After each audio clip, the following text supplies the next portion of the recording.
Okay, so we're going to do a little video here on our procedure for long-term food storage using these 5-gallon buckets and the Mylar bags with oxygen absorbers.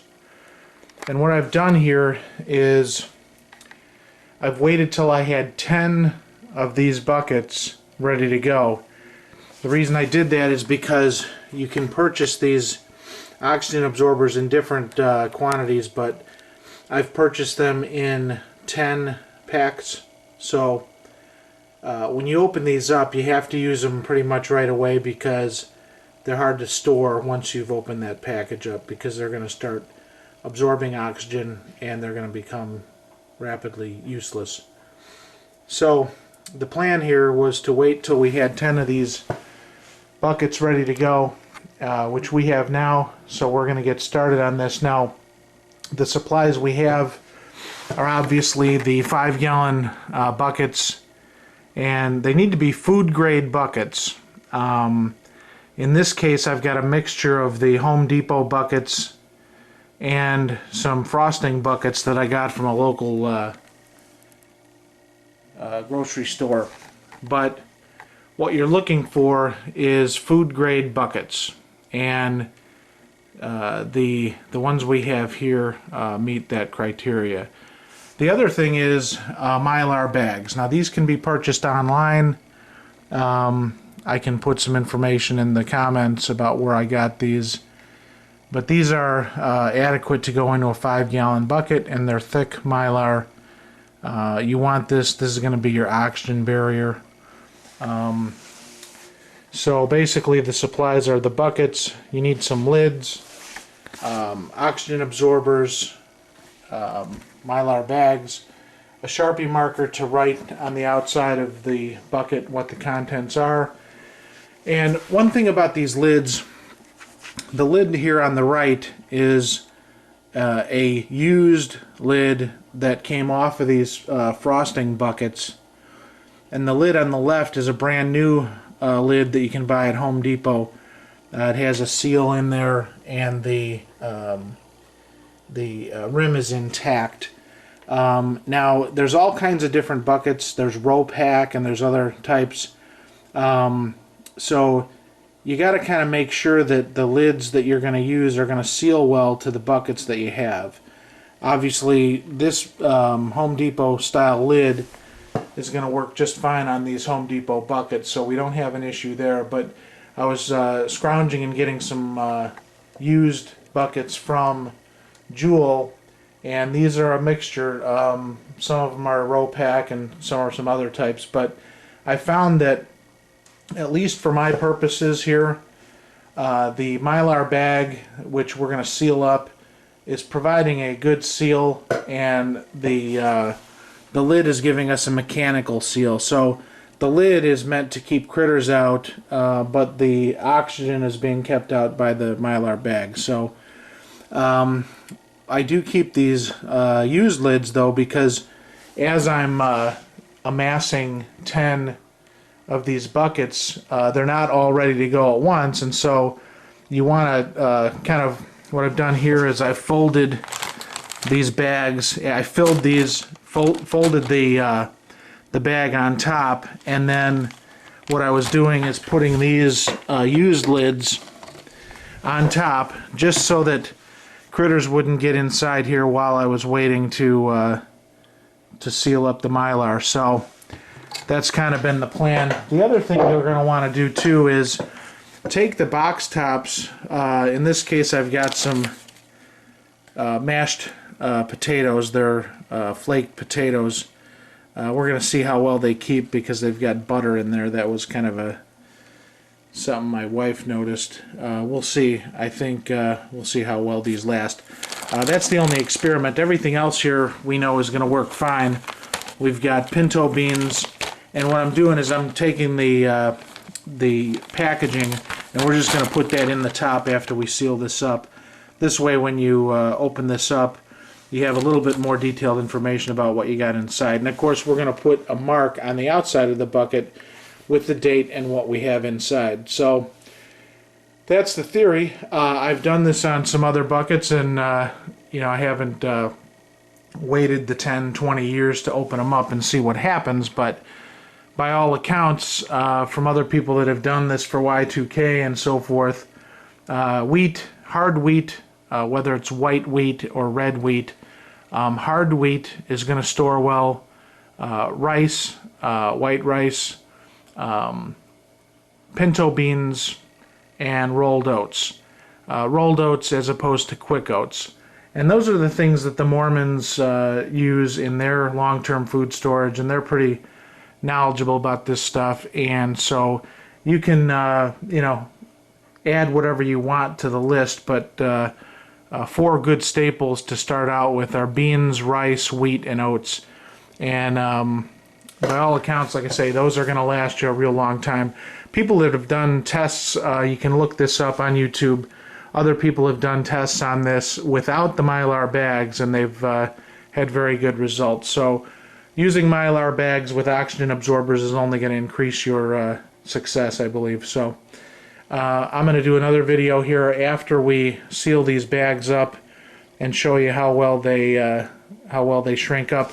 The idea here is to take some form of straight edge, and in this case I'm using a piece of corian left over from our kitchen project, and I'm going to use that as a backer or ironing board.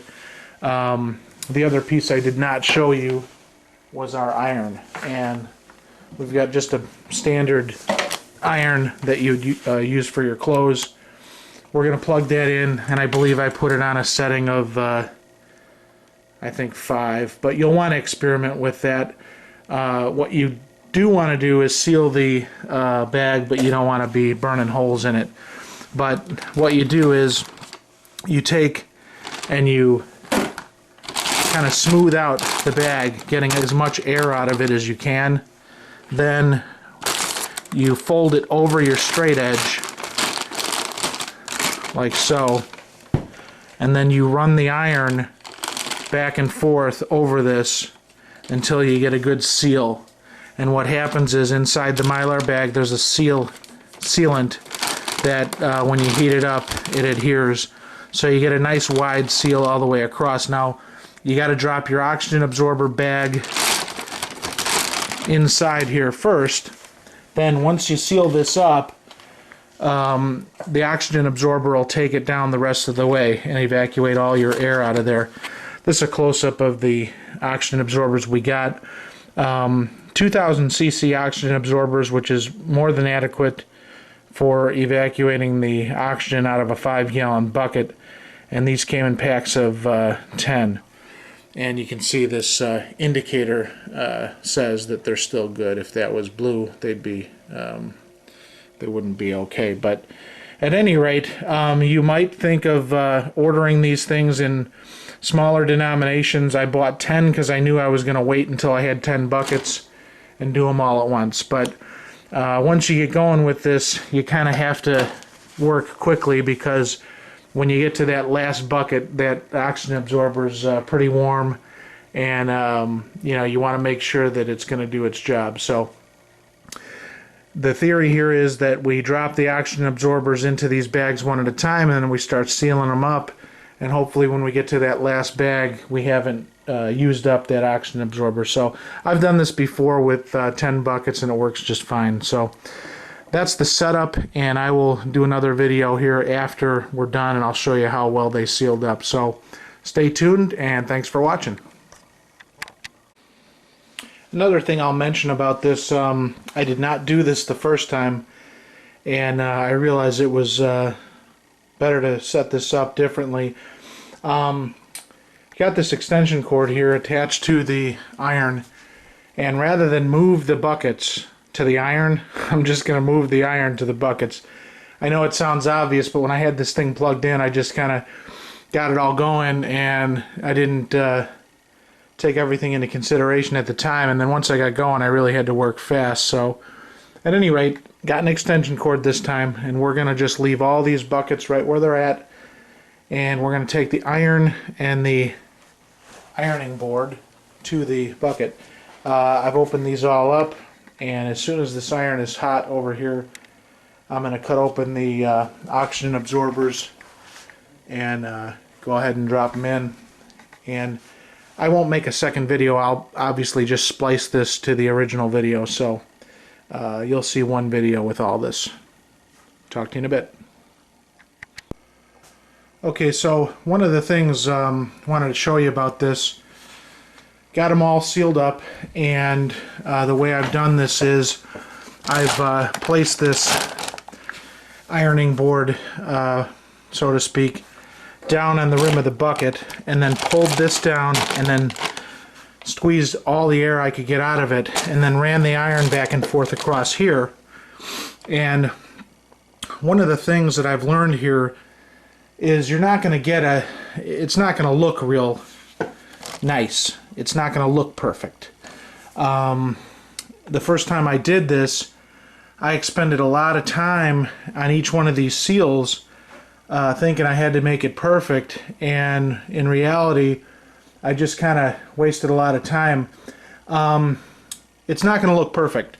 One of the reasons you have a wider, I think this is about a, I don't know, 2-inch wide piece of corian, is you want a wide seal. If you were going to put a tiny little seal across here, then you'd be a little bit more concerned about how it was looking, because that would translate into the seal itself. But you've got enough surface area here with a 2-inch wide backer that any imperfections will be, like for instance, a crease here is not going to go all the way across.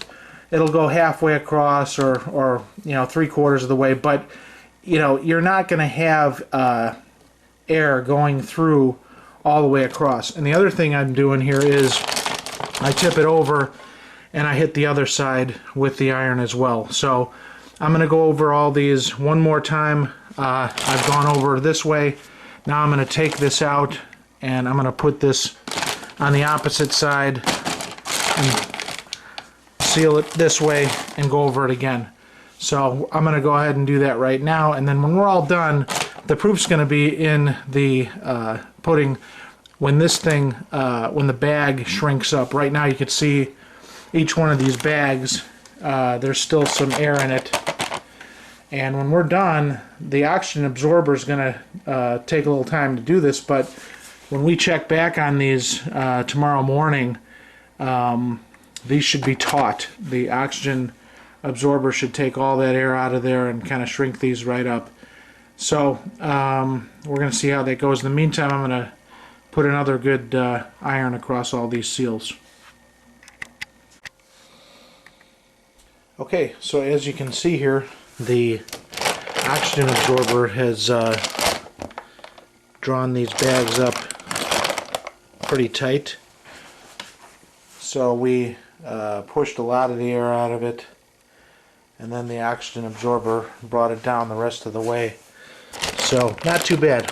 Now we're going to just go ahead and put these lids on here, label them, and we'll have our long-term food storage all set when we need it. So thanks for watching, and we'll talk to you down the road.